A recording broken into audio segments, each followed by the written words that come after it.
the ref made the call. The player was ejected. The rules say that means he doesn't play in the next game. And all of a sudden, lo and behold, the rules got varied to achieve a result that was on its face politically expedient to FIFA because the host country's leader wasn't happy. Hello, welcome to the next episode of Beneath the Law. Gavin Tighe with Stephen Thiele. Stephen, I like that shirt, man. That's like very... Thanks. I got to tell you, Gavin, I'm lucky to have this Team Canada away jersey from the FIFA World Cup. Nothing says Canada like a black jersey. Yeah, and it was returned 1 hour before I actually saw it at Sport Check because there are none available at all in Toronto and maybe even Canada. And so I was lucky enough to see this as I was leaving the store, and it's my size. Well, it's funny. I always think it's a barometer of where any sports team is when, it's generally about a week after they get eliminated from whatever playoff. You can always pick up a jersey of winners. when they hit the discount bargain bin, the season's not going well. So Canada did, listen, we're all fired up about the World Cup. We had it here in Toronto in our makeshift stadium. It reminded me, what was that toy we used to have when we were kids? Were little poles you put together and like little sticks, and they're like it was a kid's toy. It wasn't Lego, but it was kind of like Lego. But it was that little puzzle game you played with and you put together. That's what our stadium looked like. It was made. What, you think it was like Jenga or whatever that thing where you stick the little pegs in the little hole? We had a stadium literally built of it. It was actually kind of embarrassing when you see some of the other incredible stadiums that some of the games have been played in. So we were lucky to have we had a pretty good run here in Toronto. We had the Bosnia game, the Croatia game, which was fantastic. So it was pretty exciting time to be in Toronto for the World Cup. In Canada, still in the hunt, although they are now long gone, of course. No, look, the atmosphere, Gavin, in Toronto was great. Our team Canada played fantastic soccer. Given that two of their best players really were absent from most of the tournament, Kone getting his leg broken early on, and Alphonso Davies not playing very much. So, yeah, I think hats off to the Canadian team. They did the country proud. The atmosphere was great here in Toronto, and Vancouver. Yeah, we should have had Carney phone up the FIFA. Maybe we would have gotten a little further into the tournament. Canada had no red card fouls. Well, yeah. I mean, yeah, good. Well, I guess there's a way around this. So one of the big controversies has been that was part of the 2026 World Cup was, of course, the incessant meddling of the Donald, this time into the world of international soccer or football, depending on your persuasion. And of course, a great controversy that occurred when a American player, Jerry Balogun, who was their best player, or at least their highest scorer, was booted. I'll keep those football analogies going, by the referee with a red card for stepping on the ankle of an opposing player. And that red card certainly, the red card became a bit of a red rag and drew a lot of attention, including from the Donald. I decided to wear my red jacket today just in commemoration. But the involvement of politicians in a sporting event, that's remarkable. So 100%. Like, the only time that you've seen that or you worry about that is, dictators hosting, things like the Olympic Games, and, it's like figure skating. It's like figure skating and all the controversies there, and judging, and who's paying off somebody. But well, yeah, there was a remarkable quote from the what's his name again, the Infantino. I love that name. Nothing childish about Mr. Infantino, but in any event, he says, quote, I regularly discuss matters related to the FIFA World Cup with the President of the United States. Right. He's visited the White House 10 times, I think. I did, prior to and the World with Cup. respect to the red card, he said, I did receive a call from President Donald Trump, just as I received calls from heads of state, government officials, football stakeholders, and business executives. Okay. Wow. Okay. From around the world on many different issues. Infantino said, I bet you do, Mr. Infantino. And just what a remarkable quotation that was. I mean, and look, there's so many ways to read into this, but FIFA has had a bit of an image problem in terms of being perceived by many as being less than honorable and above board organization. So this whole controversy, I think they've worked pretty hard to try to overcome that, but I don't know if they've slid right down into the muck as far as what people think of FIFA after this whole fiasco. You know what? Look, FIFA's big business. Okay, like it's bigger than, let's face it, it's bigger than baseball. It's bigger than NFL. I mean, these players make hundreds of millions of dollars, the star players. So this is big business. Well, how much do they? I mean, this is an interesting question. I don't know you may know the answer to this. I don't. Maybe we should look into it. But do players who are under contract with club teams get paid to play in the World Cup? Just like I assuming that players like hockey players who are under contract with club teams don't get paid to play in the Olympics. But there's an enormous, like a revenue out of the World Cup is mind-boggling. Like, yeah, that's a very good question, Gavin. I don't know. Like, there are certain sports where obviously if your team wins the championship, you share in a pot of money. But that's in the professional league that they play in. Sure, and in their contract, like if you get to this round, you get this bonus, whatever. I mean, sure, that makes perfect sense within the context of the league. Yes. We're seeing something from our producer. Doug Downs is coming in with an AI overview. Yes, players do get paid for the World Cup, but FIFA does not pay the players directly. So they have prize pools that go out to the players. I would think that kind of like though the Olympics, that it's a bit of a liability for the club team. I mean, I would wonder if a player got injured, for example, in the World Cup, and who had a club team contract. I mean, it's the club team that has the risk with respect to that player and the injury. So it's a really interesting question, and all of these sort of whether it's World Cup of soccer, World Cup of hockey, Olympics, whatever you want to call it, the Four Nations, whatever, all of those things. These are professional athletes that are paid for the most part by professional sports teams. And if they were to get injured or whatever, that's so the revenue generation. It's just an incredibly complicated situation. And it doesn't surprise me in the slightest that when there's money involved, President Trump is making phone calls. Well, look, President Trump made his phone call in terms of this red card foul to Balogun. Controversy whether it was a red card foul. My viewing of the footage, he certainly stepped on the Bosnia player's ankle, right? Which would be a red card kind of foul. Well, it could be a yellow card. It was a leg entanglement. It could have been a yellow card foul, or it could have just been an accidental. But it's a judgment call of the referee. It's a judgment call. It was reviewed by the video, and then the penalty was assessed. Right. Now, President Trump is not the first person who has complained about red card fouls given in a World Cup tournament. Right.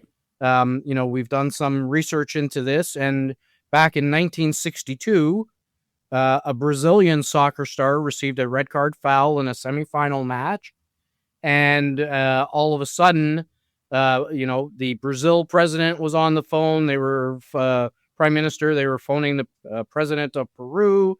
The Peruvian ambassador got involved, and all of a sudden the red card disappeared, and the Brazilian player was able to play in the final. But they didn't World get Cup final they didn't match. get disqualified for the next game. But they only got kicked out of the game they were in back then, wasn't they? Didn't the rules at that change? time. Yeah. Right, at that time. Now, it sounds like, from what we've read, that the teams got together at that tournament to say that if you got the red card foul, you sat out the remainder of the game, which is what a red card foul is in soccer. Right, Not of the that next game. But they agreed that the next game you would also sit out. Okay. And so I guess they established some form of precedent. But they changed that rule. So now it was you're Exactly. kicked out They of the changed game that you're rule. in, where you incur the penalty, and you're also disqualified for the next game, right? Correct. The next qualifying game. And so that was the situation with the American player who was red carded in the course of the game and was disqualified from playing the next game, as it would turn out, against Belgium, because it was in the knockout round. Of course, it was correct. And the U.S. advances. They're supposed to play Belgium. Their best high scorer, is theoretically disqualified. And in swoops the controversy, the argument about whether it should have been a red card or not a red card, and the involvement of FIFA in what is primarily, a sports decision, what I'll call it. It's not like the administration of the tournament is now involving themselves in a call on the pitch.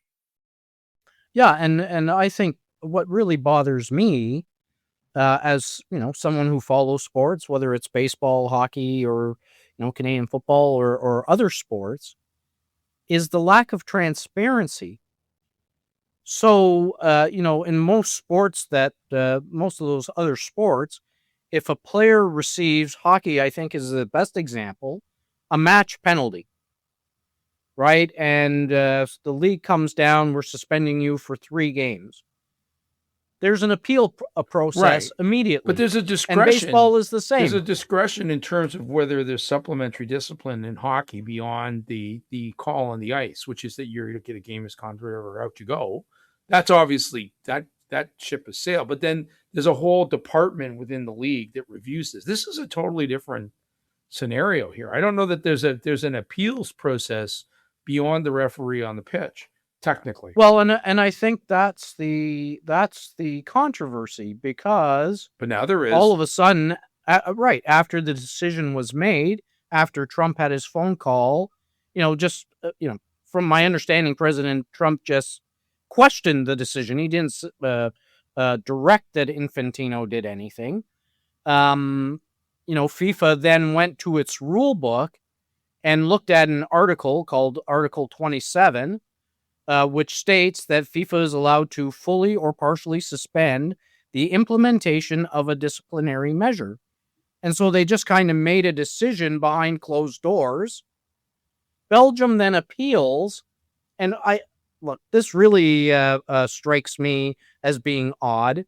The appeal was dismissed because Belgium didn't have standing. Right, because they weren't a party to the match in which he was disqualified. Right, but they're a party to the subsequent But they're the ones match. who were going to get the benefit of the disqualification, obviously. I know. They didn't want this guy to play. The U.S. did want it to play, clearly. In any event, it was a remarkable intersection of where, and I'm going to put it to you this way: the lack of this is how can I put this? I'm going to sound really awkward, but it's situations like this where people get kind of outraged about this. Why are people outraged? I think that really what this is in a microcosm is we have a lack of rule of law in soccer, that it just seems to be completely arbitrary as to if the king decides, like Nero sitting there in the booth with gladiators, if the thumb goes up or the thumb goes down, depending on their whim, depending on who it is or who that is the epitome of a lack of rule of law system. And I think that ultimately people get, annoyed about that. Look, you may not agree with the referee's call. I didn't agree with the referee's call, but it was the referee's call to make. And I think that the issue to me is when, a large body like FIFA Bigfoots the referee out without any kind of process. that is transparent and is accessible to all. That is the epitome of lack of rule of law. That is the beginning of a completely totalitarian approach. Now it's soccer, and FIFA gets to run it whatever way they want. It's their game; they get to run it. But I think that the emotional reaction of the public to this really does speak to why law matters in the greater context of society. No, for sure. Look, for some, they may be completely turned off by what happened. Others will say, "Oh, what else can we expect?" But that's the same. At the end of the day, the same reaction. It's just a different expression of it. It's just sort of say, well, yeah, there's two sets of rules, and there's no transparency. I mean, justice is not just done, but it has to be seen to be done, and here it wasn't. No, but Gavin, I can speak from a personal level in terms of being involved in hockey tournaments where where we saw basically a team cheat to add other players to the team that shouldn't have been playing in order to win. And, so people look at this, okay, I'm going to do anything to win. And, FIFA in the World Cup means money, but then you see it at house league levels and other levels, it becomes then acceptable to some. I mean, look, I think there's a fine line between doing what it takes, doing whatever it takes to win, but within the rules of the game.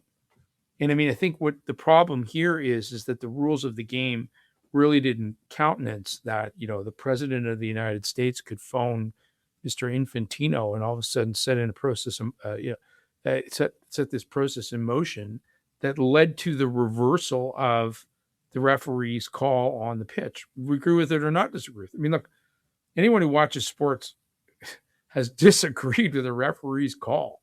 I mean, that it's part of the game. I mean, it's part of almost every game, where there is a discretion in the referee. I mean, it actually, in a weird way, it kind of makes the thing more exciting. It's a completely arbitrary, at times, part of it. But here it's like the ref made the call. The player was ejected. The rules say that means he doesn't play in the next game. And all of a sudden, lo and behold, the rules got varied to achieve a result that was on its face politically expedient to FIFA because the host country's leader wasn't happy. Yes, and just for additional context, FIFA rents office space in the New York Trump Tower. Of course they do. So, for free. there seems to be conflicts of interest all over the place. Yeah. Wow. Which look, in sports, it's unfortunate. And at the end of the day, one has to ask themselves, did the circumstances in terms of the phone call and the suspension of the red card actually play against the United States in that match against Belgium? Because if I'm the opponent, I'm motivated as heck to win the game, which they did, and resoundingly they won the game. Like, it was not a close game. No. Belgium played fantastic soccer. It was not. It remarkably so, because I think the U.S. was actually favored to win. Right, and was the American team deflated by the controversy that they didn't play up to their potential? So what is it the saying? Cheaters never win and winners never cheat. Well, cheaters never prosper or something, right? Yeah, I like wine better. Yeah, okay. I'm not saying that President Trump cheated in terms of the phone call. And look, apparently not. Apparently, Mr. Infantino speaks to people all the time. No, but look, FIFA's had much more significant controversies. They awarded the World Cup to South Africa years ago on what was allegedly a $10 million bribe to award South Africa the World Cup. And so controversy has followed FIFA for many years. As a fan of the German team, in this World Cup, I'd be going, what the heck is the referee doing? Germany had 2 goals disallowed that should not have been disallowed, in my view. But here we are. This is FIFA. And so, all those things happen on the field. There's controversy all the time with respect to refereeing decisions. And now we see the controversy with respect to this red card foul, which, quite frankly, Gavin, it's easy enough to clean up by changing your rules to say that there's an appeal process for the red card foul. It's the process. Let's hear it instantly and deal with it. It comes back to my point. Right. If there is, it's one of the things that when there is what we call due process, when people talk about that, what process is some particular issue due? I mean, how much process is it entitled to? And I think here, look, the ejection from the match, it's really not, practically speaking, there's no way to review that. There's no appeal process. You're gone, unless you're going to delay the game while you argue the appeal. I mean, that game's fine. But the next game, there is a time for an appeal process. There is a time, for example, video review. There is a time for, people to be able to make submission. And, a chance at that point before the harm is done, which is what technically happened here. There just wasn't a process for that to happen until they created one where one didn't exist before, which leads people to believe that there's really no rules. It's just whatever rules are like they feel like making up at the time to achieve whatever end they choose to achieve. And that's the problem. No, exactly. And like I said, quite frankly, from the viewpoint of others, which I've followed, the Balogun red card foul may not have been a red card foul. No, I don't. Well, I'm not an expert, but I didn't think it was. I don't think it was intentional. It was 2 guys. Right. It was. It arguably was just a leg entanglement, right, where he accidentally happened to step on the opponent's ankle. Should not have been a red card foul. That could have been reviewed in an appeal process immediately after the game or a day later, and we wouldn't have this controversy. No, but if there was a process to do that's the point. And there really technically there isn't. They had to sort of make one up in this omnibus overarching ability to review whatever the heck they want to review. So that to me is not does not have the hallmarks of a judicious decision, in the sense that there is no rule here that allows for a process that is open and transparent and accessible to all, which it's not. Right. And of the other precedent is the Ronaldo controversy in 2025, where he received a 3-game penalty in a World Cup qualifying game, sat out the next World Cup qualifying game, and then the World Cup began, and all of a sudden those 2 red cards disappeared. Well, he was allowed to reserve them again on friendlies. Exactly. Right. Well, it got suspended. Yeah. But when you don't have the suspension got suspended. Clarity. Right. Yeah. You don't have clarity. Yeah. You don't have consistency. Right. I can't sit here and say I'm blaming Donald Trump for his phone call. No, I mean, it worked. Right? See what you want. Exactly. So, it's, we can, some people can kick and scream all they want that he made a phone call, but at the end of the day, FIFA doesn't have consistency in its own application of the rules, and makes them up as they go along. Right. I agree. And I also look, I enjoy the World Cup very much. I have to confess, I'm a major bandwagon jumper when it comes to soccer. I love it during the World Cup. I watch it every 4 years. I'm like a cicada bug. I turn into a rabid soccer fan. You have FIFA fever. Yeah, I go quiet for a little while, it really does. As a game, there's a few things that really irritate me, like the rolling around. I almost think they should give a best thespian award, because it's just the rolling around and agony, and then and I really do think that the medical miracle of the soccer trainer, where they come out and spray with, I think that, what is it, Pam or something they spray guys with, or like some kind of cooking oil, and all of a sudden it's like a miracle cure all that they up and running around from writhing in agony to to being being able to do a 50-yard dash is pretty amazing. So that really irks me about football, soccer, is that rolling around, drawing time, and then they institutionalized it. They call injury time. It's like, okay, how long were they rolling around on the pitch for? Let's add that to the clock at the end of that. And even that part just seems to be so arbitrary. It's like, okay, so we're going to give you 5 minutes of added time, and then they play for 7 minutes. Like if it's Gavin, it's remarkable. There's certainly a lot of embellishment that takes place. I didn't play soccer. Soccer wasn't my game. It was my father's game. It was my nephew's game. But it's clearly a very physical game. Oh yeah, for sure. Right, and I think it seems to be like a lot of people don't appreciate that. But again, it's physical, and then some stuff is called and some stuff isn't. I mean, it's not uniformly officiated. I think it's a real problem. And then the rolling around stuff is almost as if you roll around enough, you're going to draw a penalty, which really I think, well, maybe people like that, but I don't know. As a hockey fan, I really think that is abhorrent. I think they should get diving penalties like crazy. But that's one thing. I don't think that the officiating, generally speaking, has been very consistent. As you mentioned, it's an extraordinarily physical game. The guys are grabbing each other, like muscling each other off the ball. Now, and then one will get one instance will get called, the next one won't. It's just there's no consistency to any of it. No, but look, I mean, FIFA or soccer maybe needs to amend its rules, just like hockey has, and have 2 referees on the pitch. Yeah. Rather than 1. That's a pretty big field. Yeah, no, I agree. I mean, how many referees are there in football? Right, and 7, 8. I don't know. There's lots. Yeah.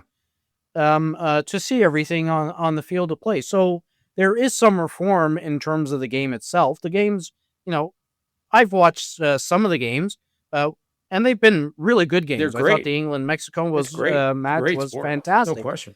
And the audience, as you point out, like, I mean, the worldwide audience is just blows it's basically, I would almost say that it's probably like you put every other professional sport together, it probably equals soccer.